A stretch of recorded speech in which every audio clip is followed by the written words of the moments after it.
അതീവ ഗൗരവമുള്ള ഒരു വിഷയമാണ് TCV പ്രേക്ഷകർക്ക് മുന്നിലെത്തിക്കുന്നത്. ഏതാനും വർഷങ്ങൾക്ക് മുമ്പ് സംസ്ഥാനത്ത് വ്യാപകമായി തെരുവു നായ്ക്കളെ മൂർച്ചയുള്ള ആയുധം കൊണ്ട് വെട്ടി പരിക്കേൽപ്പിക്കുന്ന, കൊലപ്പെടുത്തുന്ന ഒരു സ്ഥിതിയുണ്ടായിരുന്നു. അന്ന് പോലീസ് ഒരു സ്പെഷ്യൽ സംഘത്തെ ഇതിനെക്കുറിച്ച് അന്വേഷിക്കാൻ നിയോഗിക്കുകയും ചെയ്തു. പിന്നീട് കേന്ദ്ര ഇന്റലിജൻസ് റിപ്പോർട്ട് പുറത്തുവന്നു. ചില തീവ്രവാദ സംഘടനകൾ ആയുധ പരിശീലനത്തിന്റെ ഭാഗമായി തെരുവു നായകളെ മാരകമായി ആക്രമിക്കുന്നു, കൊലപ്പെടുത്തുന്നു എന്നുള്ളതാണ്. സമീപ ദിവസങ്ങളിൽ ജില്ലയിലും ഇത്തരം സ്ഥിതിവിശേഷം ഉണ്ടായിരിക്കുകയാണ്. ഒരാഴ്ച മുമ്പ് പുല്ലരിയിൽ ഒരു തെരുവു നായയെ ക്രൂരമായി വെട്ടി പരിക്കേൽപ്പിച്ച ഒരു വാർത്ത TCV സംപ്രേഷണം ചെയ്തു. അന്ന് സമീപത്തുള്ള ഒരു വീട്ടമ്മ ഈ നായയുടെ സംരക്ഷണം ഏറ്റെടുക്കുകയായിരുന്നു. ആ നായ ഇപ്പോൾ സുഖം പ്രാപിച്ചു വരുന്നു. ഇപ്പോൾ പറപ്പൂർ അന്നകരയിലാണ് TCV വാർത്താ സംഘം നിൽക്കുന്നത്. ഇവിടെ സമീപ ദിവസങ്ങളിലായി ഏതാനും നായ്ക്കളെ ഇത്തരം രീതിയിൽ മാരകമായി ആക്രമിച്ച് കൊലപ്പെടുത്തുന്ന ഒരു വാർത്ത പുറത്തു വരുന്നു. ഇത് പുറത്തറിയുന്നത് കലാകാരൻ കൂടിയായ ശ്രീ ദേവരാജൻ. അദ്ദേഹത്തിന്റെ ഫേസ്ബുക്ക് പോസ്റ്റിലൂടെയാണ് ഇക്കാര്യം TCV അറിയുന്നത്. ഇതിനെക്കുറിച്ച് അദ്ദേഹം തന്നെ നമ്മളോട് പങ്കുവയ്ക്കും. ഏതാണ്ട് 3 ആഴ്ചയോളായിട്ട് ഈ നായ നമ്മുടെ ഈ വീടിൻ്റെ പരിസരത്തും പുറത്തൊക്കെ ഓടിക്കൊണ്ടിരിക്കുകയാണ്.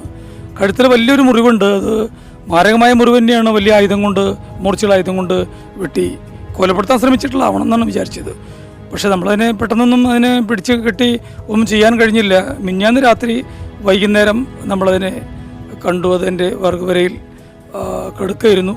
അപ്പോൾ തലേദിവസങ്ങളിലൊക്കെ വർഗ്ഗവരൊന്ന് കിടക്കാറുണ്ട്. അപ്പോൾ ഞാൻ കിടക്കട്ടെ എന്ന് വിചാരിച്ചു. മിനിഞ്ഞാന്ന് ഈ മണം പൊന്തുകയും അവിടെ ഞാനും എൻ്റെ മകനും കൂടി അതിനെ വർഗ്ഗം വരയിൽ എടുത്ത് കുഴി കുത്തി. ഇതുപോലെ നേരത്തെയും വീട്ടിലെ നായ തന്നെ ഇങ്ങനെ ആക്രമണത്തിനിടയായിട്ടുണ്ടെന്ന് പറയുന്നത്. ഇതേ എൻ്റെ വീട്ടിൽ തന്നെ ഇതേ മട്ടിൽ ഞങ്ങൾ വളർത്തുന്നൊരു നായ, അതിന് ബ്രൗണീനെ വിളിക്കാറുള്ളത്.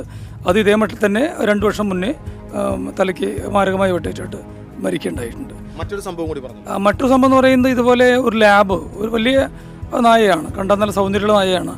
അതിനെ ഗൺ ഷോട്ട് കൊണ്ട് ആരോ വെടിവെച്ചിട്ട് ഈ ഷോട്ട്, ഈ ബുള്ളറ്റ് ഒരു ഭാഗത്തുനിന്ന് മറുഭാഗത്തേക്ക് തള്ളിപ്പോയിട്ടുണ്ട്. അവിടെ മുഴുവനും 2 ഭാഗങ്ങളിലും രക്തം ഒലിപ്പിച്ചിട്ട് വാർന്ന നായ ഈ എൻ്റെ ഇതുപോലെ ഒരു മോട്ടോർ ഹൗസ് ഉണ്ട്, അവിടെയൊക്കെ വന്ന് കിടക്കാറുണ്ട്. ഒരാഴ്ച മുമ്പ് പുല്ലഴിയിലുണ്ടായ സംഭവം TCV റിപ്പോർട്ട് ചെയ്തിരുന്നു. ഇദ്ദേഹം ഇത് ഫേസ്ബുക്ക് പോസ്റ്റ് ഇട്ടതോടുകൂടിയാണ് ഈ സംഭവവും പുറത്തറിയുന്നത്.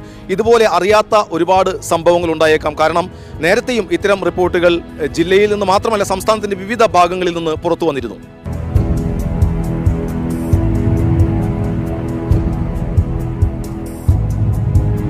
പറപ്പൂർ അന്നകരയിലേതിന് സമാനമായി പുല്ലഴിയിലും ഒരാഴ്ച മുമ്പ് തെരുവു നായ്ക്ക് ക്രൂരമായി വെട്ടേറ്റിരുന്നു. അന്ന് ആ നായയെ സംരക്ഷിച്ച് ചികിത്സ നൽകിയ വീട്ടമ്മയായ സതിയെക്കുറിച്ച് TCV വാർത്ത നൽകിയിരുന്നു. അവർ തന്നെ ഇതിനെക്കുറിച്ച് പറയും. അന്നിവിടെ നന്നായി മുറിവുണ്ടായിരുന്നു. അതിൻ്റെ മുഖത്ത് മോൾഭാഗം ഇങ്ങനെ മുറിഞ്ഞ പോലെയായിരുന്നു. അപ്പോൾ എന്താ വെച്ചിട്ടുണ്ടെങ്കിൽ അന്ന് ചികിത്സ കൊടുത്തതാണ്. എന്തോ ആയുധം കൊണ്ട് വെട്ടി നന്നായി പരിക്കേൽപ്പിച്ച പോലെയാണ് സംഭവം ഉണ്ടായിട്ടുള്ളത്. ഇപ്പോൾ ചികിത്സിച്ചിട്ട് ഇപ്പോൾ ഭേദമുണ്ട്. അങ്ങനെ ഇത്രയും ക്രൂരമായ സംഭവങ്ങൾ ജില്ലയിലും മറ്റു പലയിടങ്ങളിലും ആവർത്തിച്ചുകൊണ്ടിരിക്കുമ്പോൾ ഇതിൻ്റെ സത്യാവസ്ഥ കണ്ടെത്തേണ്ടതുണ്ട്. ഇത് ആയുധ പരിശീലനത്തിനായി വെട്ടി പരിക്കേൽപ്പിക്കുന്നതാണോ അതോ ഒറ്റപ്പെട്ട സംഭവങ്ങളാണോ എന്ന് കണ്ടെത്തേണ്ടത് അധികൃതരാണ്. അങ്ങനെ ജനങ്ങളുടെ ഭീതി അകറ്റുകയും വേണം. TCVക്ക് വേണ്ടി ക്യാമറമാൻ പ്രവീൺ പ്രകാശിനോടൊപ്പം മുകേഷ് ലാൽ.